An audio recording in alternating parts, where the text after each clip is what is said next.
We are here with the one and only Anna Navarro and the one and only Cha-Cha. Cha-Cha is alert and awake, which is new, but I'm excited. She looks very cute. She's not going to make it awake the whole No. the whole time.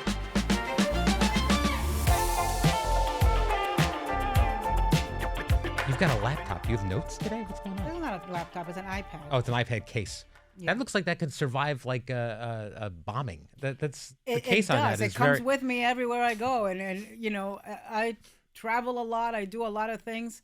Do you drop things? Do you drop it a lot? I do. I drop it. I get it wet. And it's also because it's heavy. Yeah. I know when I don't have it, right? So I don't forget the iPad. If I have the iPad without a heavy case that I can feel in my bag, I often forget it on planes and things. The new Apple announcement was they have live translation in the AirPods now. And I tried it out with Sonny yesterday, and I was struggling. I meant to try it with you too. So I can wear AirPods, you can speak in Spanish, and I can finally find out what profane things you're saying. It's the same profane things I say to you in English. No, I know, but when I have to know when I need to bleep you on the show. You know, though, I don't know what I pressed on Instagram the other day. I guess they have some sort of translation tool now. Yeah. And I don't know how I pressed it. I pressed it by mistake. I definitely did not do it. And then all of a sudden, I hear myself on a clip. It was a clip from CNN, I think. And I'm hearing myself, and I was speaking in English, so my accented English, and I hear myself in accented Spanish. Really? They translated me. I will say the translation was very, very good in terms of, literal translation of what I was saying. But dude, I sounded like a gringa speaking Spanish. And then when I Baby speak steps. English, Yeah. I sound like, right. a Latina speaking English. So basically, Either way, you're heavily accented. I kind of feel like Instagram did me dirty there. Well, speaking of social media, you're back on Twitter, which makes me nervous. But tell me what your thoughts are being back on Twitter, because you were gone for a long time. It's been almost 5 months, and I feel like it's cured me. I want to go on and say, I was a Twitter addict, and I'm now 139 days sober. So it's broken my addiction of looking at it constantly. I don't even look at it anymore. People have been DMing me. I didn't even know. Yeah. People, of course, insult me on the daily. What the hell daily? They insult me every single second of the day. The hourly at the very least. Yeah. I could care less. And I've apologized for that. Go away. Go right ahead. Make my day. Get it out of your system. It has been wonderful to be out of that toxic hellscape. I think Twitter. It's I long for the day where I can do it as well, but and I probably should, but I mean, who gives a damn what gets said on Twitter? No, I like to be aware of what people are saying. It's a bit of a I agree with you. I probably could. You realize that a lot of times it's not even people. A lot of times it's bots. And I also, again, and I've told you this before, for sports, I really enjoy Twitter because that's where the good sports reporters are and people updating in the minute, and I miss it when I don't have that, but. Maybe there'll be another option soon. I'm looking at different things. Are you on Blue Sky? I forget that I'm on it though. I forget to post. It's just too many posts. I can only do so many things at once. I got Al off of Twitter too, and he's been very happy. It causes too much angst. Right. Because the thing with like Twitter is that you're constantly scrolling, right, to see what the updated thing is, and it takes up a hell of a lot of time. It causes anger and indignation and angst and distress. I'm practically off of it. I'm very happy. I do Instagram. I consume an inordinate amount of poodle content. I get a lot of an inordinate amount of Cardi B content. Obsessed with her. And an inordinate amount of Bad Bunny content. I can tell you everybody who was in La Casita, who was, in the residency. He's extended it one more weekend. It's just for Puerto Ricans. I was seriously toying with the idea of, seeing if I could pass as Puerto Rican and going over there, wepa, sure. wepa, please let me in. Because I'm dying to go see the show. I'll go see it somewhere since he's not coming to America. Well, speaking of Bad Bunny, so for people who don't know, he made headlines for saying that he was unwilling to tour in the U.S. because of ICE's aggressive detention activities. What do you make of this? I think it's a legitimate concern. Yeah. Let's remember, first of all, that Bad Bunny who's Puerto Rican. So Puerto Ricans are U.S. citizens. They are born U.S. citizens. Bad Bunny came out shortly before the election and endorsed Kamala Harris. That's right. Over concerns regarding Puerto Rico and the treatment of Donald Trump of Puerto Rico during his first term. We all remember Hurricane Maria and throwing of the paper towels and all of that horrible stuff, and just, what bad aid response was given to Puerto Rico in comparison to other states, other red states that had hurricanes that year. And so I think, given the fact that Donald Trump has told us and has executed on his threat to be the retribution and be vindictive, I think it is very legitimate for Bad Bunny to be concerned that his concerts in particular are going to be targeted to go round up people, because most of the people that go to Bad Bunny concerts are Latinos. And, we are in a mode right now where the Supreme Court has basically approved racial profiling. So, regardless of whether you're Puerto Rican or whether you're Colombian, if you look the part, the Supreme Court says you can be stopped, which is an incredibly horrible thing. And for me, a new low for this Supreme Court. And just think about the money that it is costing mainland U.S. that Bad Bunny is not coming here. And it's not just Bad Bunny. But Bad Bunny's residency in Puerto Rico brought in upwards of $250 million for the island.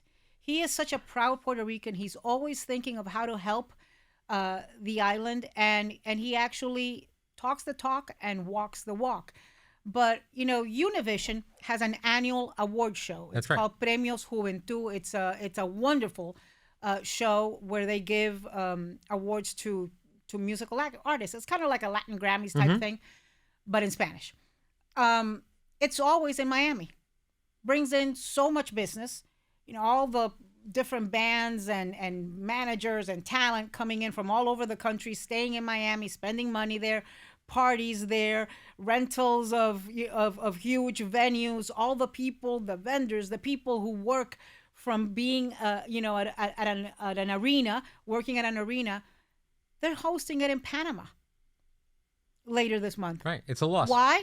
Because of visa issues, because Latins, even rich, famous Latins, don't want to come to the United States. They don't want to put their fans in danger, and they don't want to be sent to some secondary inspection at the airport and held there for 2-3 hours.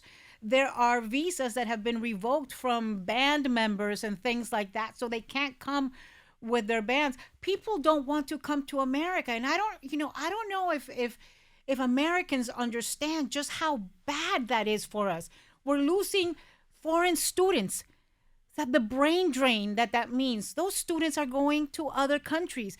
We're losing tourism from all over the world. Canadians, you can't pay them to set foot in America. I know Broadway's suffering. Many of them are selling their properties here.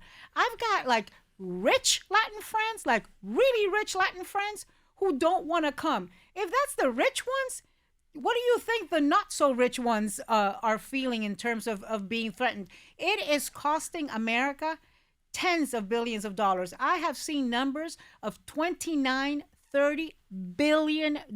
Restaurants are closing in Miami. Foreclosures are through the roof in Las Vegas. I had a bunch of friends who used to come to every Canelo fight.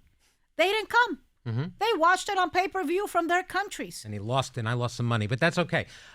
This also is always back to me. Always back to your addictions. Yes, but this leads me to something else you've been talking about. You posted about a University of Texas poll on CNN that indicated Trump has lost significant support with Latino voters in Texas. This is something that you've been expecting to happen, I think, as policies have kind of become more and more unpopular in the Latino community. But you said on Instagram, it only took our community being targeted, vilified, and racially profiled for this to happen. What does this mean in your mind for the midterms next year?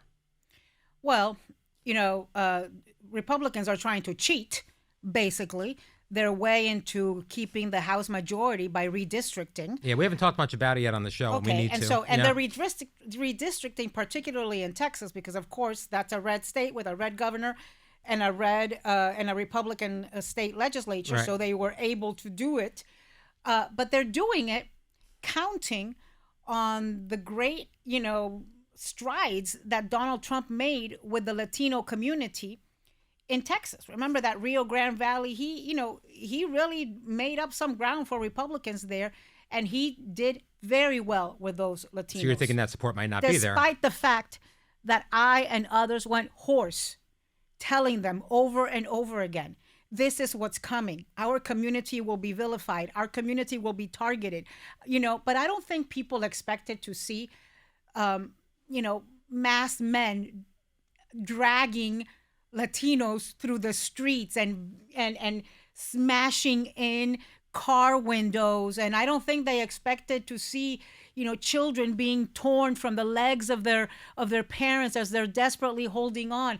I don't think they expected, you're talking about the Rio Grande Valley. You're talking about places where there is a lot of back and forth traffic between Mexico and the United States.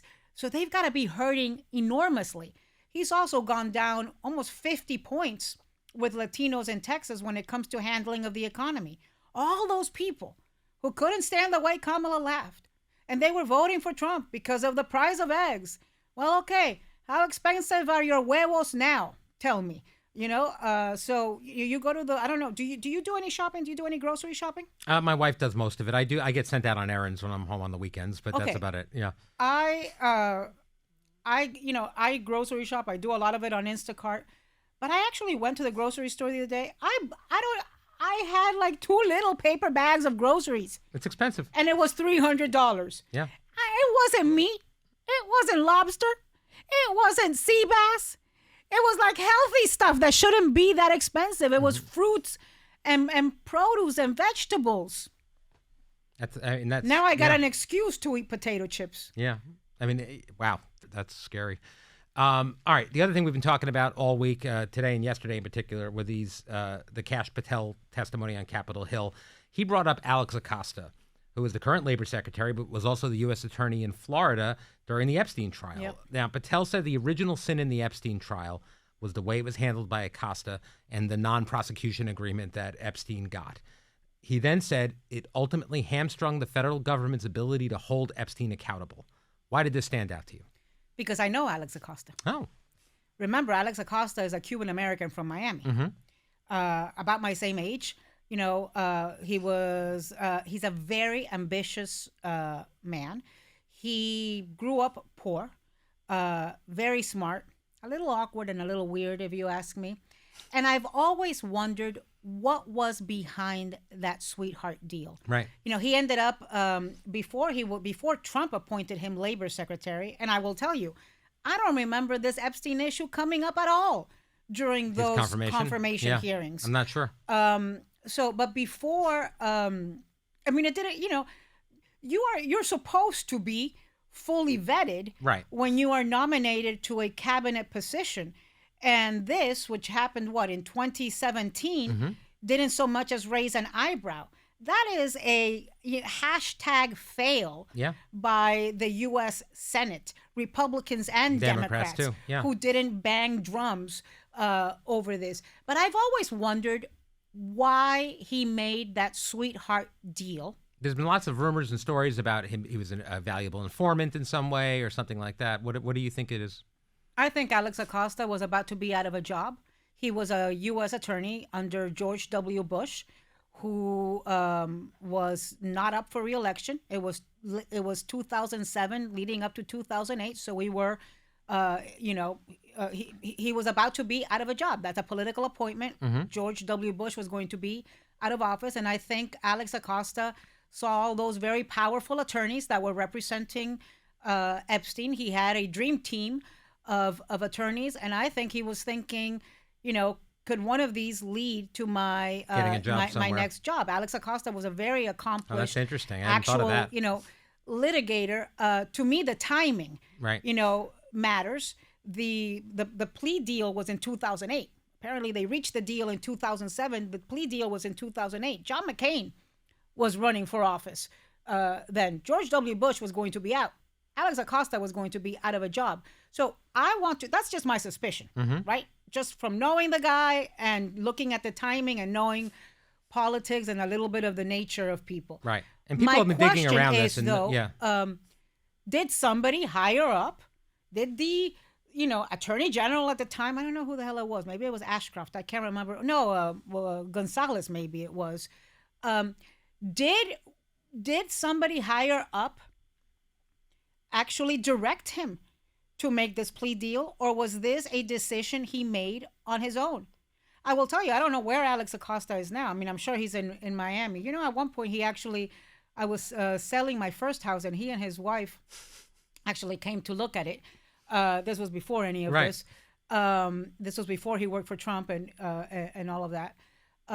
When he got appointed labor secretary, he was the dean of the Florida International University Law School in Miami, a very prestigious job. And I don't know what rock he's under now, but I will tell you, he's definitely faced consequences, reputational damage. You remember he resigned. That was back in the first Trump administration, when cabinet secretaries did really horrible, stupid things. They actually had enough shame to resign, as opposed to the second Trump administration, when, Signalgate and all sorts of stupid things, there's no consequences. And so it's had a very big personal cost to him. It's definitely, I think, affected his career trajectory. This is a guy who would have been on, Fortune 500 boards. And Epstein, I think, pretty much has ruined his life and his career. And to tell you the truth, there's some karma to it, because certainly there were thousands of girls whose lives were ruined. Now are women whose lives continue to be scarred by what they suffered from Jeffrey Epstein. And, one of these things, talking about the Epstein thing, that birthday book that the New York Times published, if people haven't seen the entire book, not just the drawing allegedly by Trump, but the entire book, that was all of the pictures that were published, it is infuriating to me. Well, the more it's talked about, the more questions that are asked, the more follow-ups. I mean, hopefully, I'm hoping some good comes out of these hearings they're having. It's one of the few things where there is some bipartisanship. There definitely is. 100%. I have seen, in these hearings of Kash Patel this week, there were people like the senator from Louisiana, Kennedy. Listen, there's demanding that everything be released. There is definitely some truth to what those on the right are saying, that the left kind of didn't care that much before, and now they're suddenly coming on board. Not everyone. I think people did. And I'm telling you, nobody cared in 2016 and 2017 when Alex Acosta got confirmed. But the reality is, everyone should care, because there are, as you said, thousands of victims here, and maybe bipartisan furor will actually get some answers and some justice. Maybe. And this thing of switching Ghislaine, whatever the hell her name is, I can never pronounce it. Prisons, Ghislaine Maxwell. To the spa prison is abhorrent. It really is abhorrent, and an obvious, quid pro quo. I mean, the timing just happened to have been. It's certainly after suspect. she testified. Yeah. Yeah, I mean. All right. Well, listen, before we go, I hear you're seeing comedian and SNL breakout star Marcelo Hernandez soon. Tell me about this. And is he coming on The View? Let's get him on The View. I'm excited. You want to try to book him? Yeah. I will try. All right. He's another kid from Miami. Yeah. I've only met him once, and very briefly. He was on a movie set. I love him, and he brings me joy. Funny. And it's what I keep saying over and over again, and I keep saying it to myself. Part of why I repeat it so much is because I've got to live by this, and I've got to remember, with everything that is going on in this country, with everything that is going on in our world, we have to remember as individuals to have balance and do things that bring us peace and that bring us joy. And for me, comedy is that. So this weekend, Marcelo Hernandez is going to be in Miami. He is filming a Netflix special. So he's got like, I don't know, 4 or 5 shows. I guess That's they great. film all of them and then put it together. And he makes me laugh because, he makes fun of Miami idiosyncrasy. And so I think, and I'm very proud of what he is doing on SNL. I think he's doing a terrific job. Yeah, And he's definitely a star. It's Yeah. great. You can tell. you find him funny? I do. I do think it's very funny. You like Domingo? My daughter loves Domingo, but yes, I like Domingo too. I thought it was great. I loved it the first Well, first and time they that did skit it. they did where Yeah. it was the 3 brothers. Yes. And it was Pedro Pascal, Bad Bunny, Yeah. and Marcelo. Yeah, Oh my it God. was very funny. Please, All right, now before we go, also I want to mention this. This is a message to our fans and our viewers and our listeners. What? You will not want to miss the Weekend View because at the end there is a revelation from Anna Navarro. You stunned everyone with a fun fact I didn't about realize you. you guys were such prudes. This was shocking to me, but I Okay, can't we'll say talk what about it it is. next weekend. Yeah. And next weekend I'll ask you, given the chance, you wouldn't do it? We'll talk about it next week. But everyone Does Heather should listen watch. to the Very to the rarely, podcast? very rarely. No, she doesn't listen. Yeah, I mean, the only reason I can make those revelations is because my mother is dead and my husband doesn't watch the Weekend View. This one is shocking, so please tune in, watch it. Well, did I tell you I watched? I finally on my flight to Greece. By the way, on Turkish Airlines, Mm-hmm. which is all sorts of terrific. My God, they got a guy dressed as a chef cooking for you. This is like All right. all sorts of terrific. But they have an enormous library of movies you can Mm-hmm. choose from, and I watched. Which I had never watched and was always a bone of contention between you and me. So I want you to know that we are now at peace because I watched Godfather 1 and Godfather 2. And I will tell Finally. you, I feel that I felt that it was very underwhelming. Underwhelming. It made me a little sad. Underwhelming. Well, it is a little sad. It's a tragedy. It's an American tragedy. Yeah, you know what made me sad is that practically everybody in those movies is dead Well, it was like or that- dying, it even was- though a couple of them are almost dead but keep popping out kids. It was the 70s. It was a long time ago. I didn't realize that movie was almost as old as I am. I think it came out in 72. I was born in 71. Yeah. So it came out before. But how many references did you not know that suddenly made sense to you out of this? You know, I'm going to make him an offer he can't refuse. The horse head in the bed. The leave the gun, take the cannoli. I mean, these are iconic things. I forgot No? all of them already. Oh my No, God. the horse head. Yeah, Yeah. that was a little. You know what I thought they did a good job on? Not business. It's just personal. The portrayal of the entire Cuba? Cuba I thing knew you'd and like the that. corruption and Yeah. the this and the that. Mm-hmm. Yeah, That was good. that was interesting. Well, that's the line I go to the most. It's when he's in Godfather 2. It's Hyman Roth when he's talking to Hyman Roth, and he says, "I remind myself, this is the business we've chosen," and I say that often around here. And you told me not to watch Godfather 3. It's so bad that it actually hurts the first 2. They didn't even have it in the library, nor should the they. enormous library that they have on Turkish Airlines. Yeah. Where, I will. It is so bad that it makes One- the first 2 worse. That's how bad it is. Yeah. All right. On that note, thank you for joining me today. Oh my Next, God, Chacha stayed Yeah. up the entire time. she did. Next, Goodfellas.